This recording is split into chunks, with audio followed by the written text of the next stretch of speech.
have is someone who is incredibly outstanding. This is the easiest job in the program for me to introduce, because the next man to speak, I'm sure everybody knows. I first met Richard. If you look at his CV, you'd think I must have met him back in the late 1800s with the prestigious CV that he has. A 1984 Olympic gold medalist in rowing. Shortly after that, he joined the British Olympic Medical Centre at Northwick Park Hospital, which is where I first met him as an athlete. I was then fortunate enough to work with him as a colleague through that process. He was the Chief Medical Officer for the British Olympic Association for a number of summer and winter Olympic Games. He was the Chief Medical Officer for the London 2012 Olympic Games, and in 2012 was appointed as the Scientific and Medical Director for the International Olympic Committee.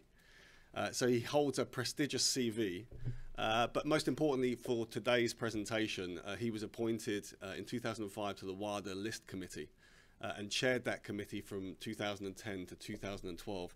So he is eminently qualified to talk on today's subject, which is about protecting the clean athlete and protecting health, and it's Dr. Richard Budgett.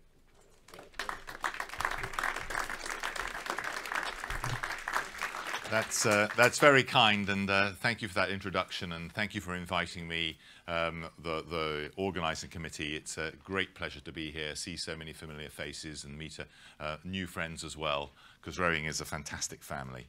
I'm going to talk about protecting the clean athlete and protecting health, because it's very close to my heart. It's very close, I'm glad to say, to the heart of the IOC. And I'm going to start off talking a bit sort of airily about Olympism, and then about protecting athletes' health, then the prevention of injury and illness, which we've touched on already as being so important, and then a little bit about rowing itself and surveillance and the importance of the entourage, and so many of you are part of the entourage. So this is a slide that I saw when I first arrived at the IOC a couple of years ago, and it says at the top, you can read it, that Olympism is a philosophy of life which places sport at the service of humankind. And that sounds fantastic. And the great thing about it is you can substitute rowing in there and it works just as well. So, you know, Olympism and rowing are just like this. And one of my most important roles as the medical and scientific director is to make sure that we actually have a safe and as clean as possible games. So the top bit of the mission, ensure regular celebration of Olympic Games. But when you look at all the other things about Olympism, about effort, about excellence, about harmony and friendship, and rowing is all about being in crews, then it fits in fantastically well with rowing. So I think rowing is a brilliant example of an Olympic sport. So out of this Olympism comes the IOC Medical Commission, and it was founded in 1968, and for the first 35 years basically dealt with anti-doping, and that was the priority, protecting clean athletes.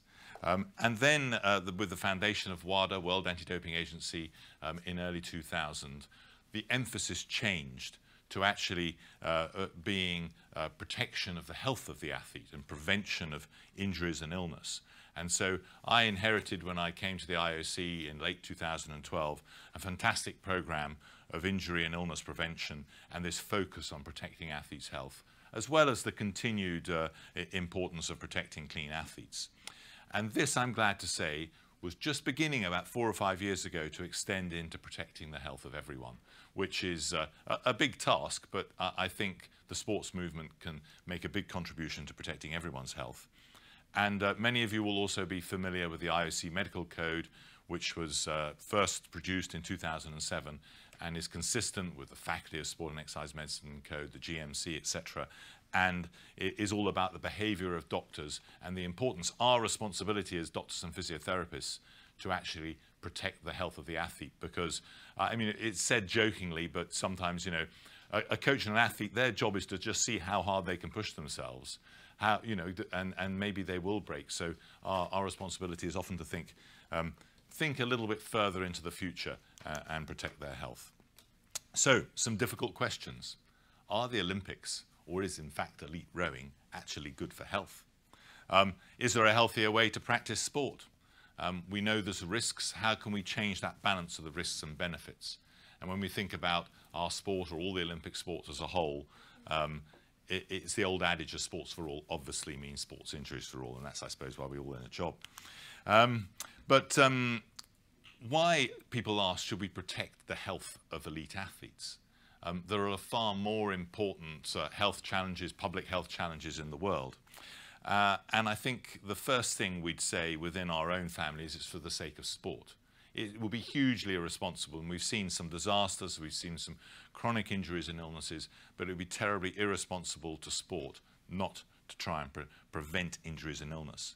And then it's obviously for the sake of the elite athletes themselves. They deserve the best medical care, particularly when you think how much they're putting in to sport and how much they're sacrificing. And then there's this trickle-down effect, which a lot of politicians talk about. We support elite sport because of the trickle-down effect it can have to help everyone who's doing sport. And I think there's an element of protecting the health of everyone who's rowing, everyone who's doing any of the Olympic sports. And then finally, for the promotion of physical activity, we make it safe. And I'm glad to say, right back from the beginning, Matt Stadler was my team doctor back at the Olympics, I remember that. And it was, you know, rowing's a fantastically safe sport. So we need to make it even safer if we can. And it's one of the most perfect forms of exercise for health for the general population. So just a quick word about protecting the clean athlete, which I say was the mission of the IOC Medical Commission for 35 years and still continues to be hugely important. Well, obviously, we do it for the sake of the health of the athlete, because one of the important things about prohibited drugs and methods is that they are harmful for health. We do it for the spirit of sport, for the ethics, and also for performance. And I think this conference and the drive behind it is really important for the fight against doping in sport. Because if we can show that you can reach that absolutely top level of performance by using methods that don't involve prohibited substances or methods, then we can help athletes find that clean route and dissuade them and make them feel that, well, I suspect, and it's not so much in rowing, I'm glad to say, but in some sports, they suspect other competitors are cheating and so feel drawn towards doing that themselves in order to get on that level playing field. But we can show them through the sort of work that's being done here that actually you can reach that elite level. You can perform against the cheats and you can win. And then we obviously have to do everything we can to deter, to educate and to prevent. So we'll talk a bit more about injury and illness and what it's an IOC priority now, and what are we actually doing? Well, the jewel in our crown is the World Conference on Prevention of Injury and Illness, and that happens every 3 years. I think it was mentioned earlier, yeah, the first one, and the last two have been in Monaco. And the next one, I'm glad to say, we now know where it's going to be, and it'll be announced on Monday. There'll be a press release in Seoul, in Korea. Which obviously fits in with the next Winter Games in 2018. So in 2017, I hope as many of you as possible will head out to our once every 3-year conference. And then at the Games, at the moment it's generally just during the Games, there's injury and illness surveillance. And I'll come back to that because it's hugely important. Then the international federations, Anna Lacoste and my colleagues in the FISA Rowing Commission know the expertise they've got, the experience you've got, and how useful and important it is to cross-fertilize with the other federations, the other international federations. So we have these regular workshops, get the International Federation Medical Commissions together. And then there's the IOC Research Centres, and I'm glad to say there's now a British one. They started again on the 1st of January. There were 4, there's now 9. It's a huge program for the IOC, a big investment and focused on prevention of injury. The British Journal of Sport Medicine, 4 issues of that are for the IOC and are generally focused on injury and illness prevention. And then the Advanced Team Physician course, which happens every year, and many of you will have been to that as well. Consensus meetings. Now, there's something been going for a good 10 years or so. And if there's a subject that the IOC medical advisors feel is really crucial, it's important that the IOC can make a difference to spreading the correct way of doing things, then, and where there's new knowledge that can be propagated, then a consensus meeting is useful. And there's been all sorts of subjects, from the youth athlete to coming up the pregnant athlete and harassment in sport. and periodic health examination. And there's been a lot of work on that, and I know rowing is a sport where there's a long debate about particularly the cardiological side, and FISA, as usual, are leading the way when it comes to bringing in checks on athletes' health. The IOC Sport Medicine courses run through national Olympic committees. So I remember when I was working for the British Olympic Association, using the funds of Olympic Solidarity to run sport medicine courses, and they happen literally all over the world. And then we obviously have to follow up the consensus. One of the latest ones was on non-communicable diseases. So the thing that the sports community can do is actually decrease that scourge of the modern world, which, as Greg was alluding to, is a lack of physical activity, and the irony that we all sit here all day thinking about sport, thinking about physical activity. And then finally, online diploma courses, originally for nutrition, now for sport medicine, and very soon for physiotherapy. So the periodic health evaluation, we run regular courses on the interpretation of the cardiology, and some of you here I know will know the challenges of that when you do cardiac screening. But I think fundamental importance is the longitudinal surveillance. And it's something that more and more, I think it's been led in many, by the institutes in the UK and other international bodies, but collecting that longitudinal data so we can get the audit cycle. And only then can we base any changes in rules, in equipment, and in medical care on actual evidence. What effect is it having? So a few words about rowing itself. Well, obviously it's a non-contact sport, but I think of some of the pictures that Alan Lacoste has shown me of bow balls in parts of the anatomy where they shouldn't be. And it's very rare, but occasionally it's a contact sport. And I also think when I was rowing back at University of London, and I remember the stroke man climbing over 3 other rowers to thump the foreman. And so very occasionally it can be a contact sport, but it's not normally like hockey or rugby. He was very irritating. And then, but obviously it's really about overuse injuries. And from the point of view of a sport and exercise medicine doctor, that makes it particularly fascinating because it's about the technique, the equipment, the training that's being done. And then my own special interest of overtraining and illness, which I know Jürgen's going to talk about later, so I'm looking forward to that. And then the physiology and the psychology are hugely important. And the multidisciplinary team is so important. And it's already been mentioned. It's a sport that's really made for that coordinated multidisciplinary team. And I think, some people have alluded to, that this sport has come such a long way in 20 or 30 years. And I hope, and I think, that all the rowers and everyone involved just realize how lucky they are in the setup that there is now. But obviously there's, well, I won't read out the list, but I will mention the biomechanist, and that was a fantastic presentation, Alison. And then when we think last night of Catherine's talk, and we know that biomechanists are hugely clever and very few people understand what they're talking about, but we're very grateful for it. And in rowing, of course, there's not generally not a trauma specialist, unlike other sports where you know, I've got colleagues who work in rugby and they say it's like being in a war zone. Now, rowing, it's not. It's a different sort of sport and exercise medicine, and I think it's the purest sort. So what about our roles preparing a team? When, for instance, you're coming to Olympic Games or a major championships, obviously as a team we think about anti-doping education. We can be proud generally in rowing of the supplements policy. Again, I think that's a scourge of athletes, that they feel they have to take supplements in order to compete. And it's so wrong. And all the science and all the nutritionists and all the sport medicine will say, no, you don't have to. Unless you've actually got a deficiency, you can get what you need from an ordinary balanced diet. And I think the statistics show that there are far fewer rowers taking supplements than in other sports, and you don't need it to reach that top performance, whereas in sports like athletics, there's a feeling that they have to use them. So that's a constant fight we have, and the worry about contamination, etc. And then I've been personally scarred by athletes and the medication checks, and some of you will remember the story of Alan Baxter, who was a skier in Salt Lake City, and that was a tragedy where he picked up a Vic nasal spray that was a different make in different ingredients in the USA as opposed to the UK, and it had a banned stimulant in it.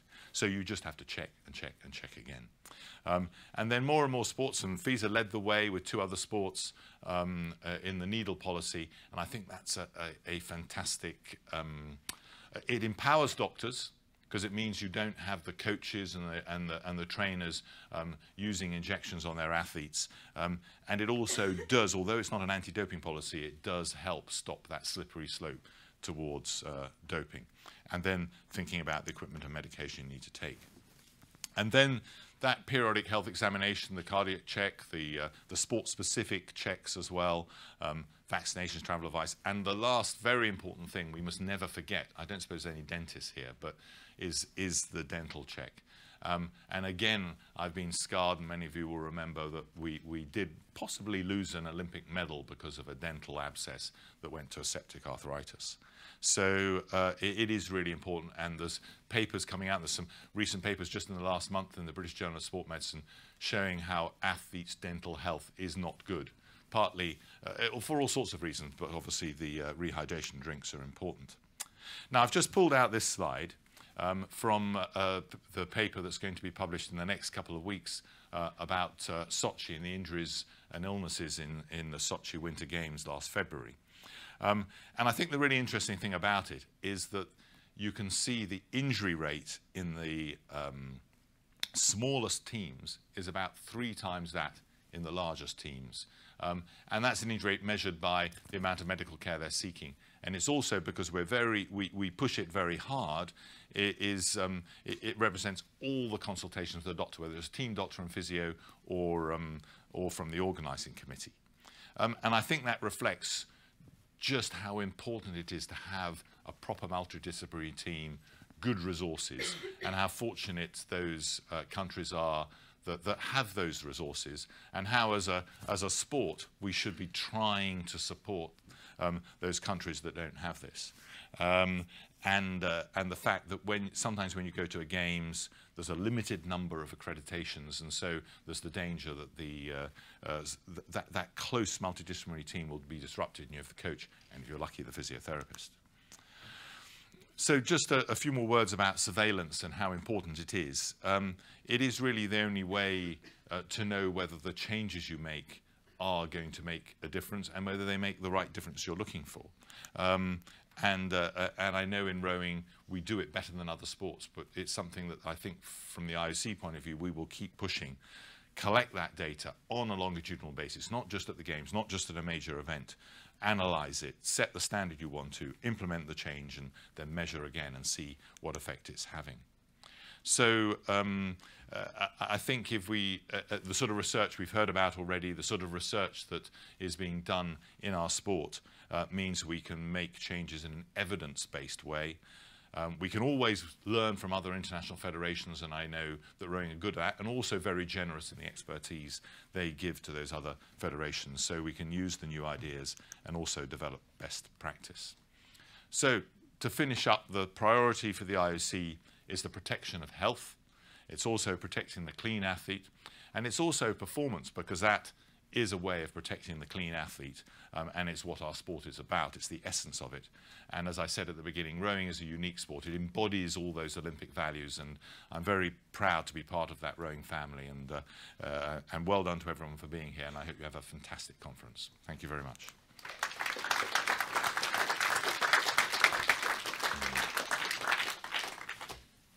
So I don't know if anyone, it wasn't really a sort of talk that encourages questions, but I don't really want to make some comments. I have a question about the injury or the injury data from Sochi. Do you think that it was much higher in the very small teams? Just a question about the injury data in Sochi. Do you think it was higher among small teams because they were seeking care they couldn't get at home? Yes, I think there would be part of that they're coming with more injuries, and exactly right. It shows that the job of the multidisciplinary support team starts years before the actual game, so they arrive in better shape.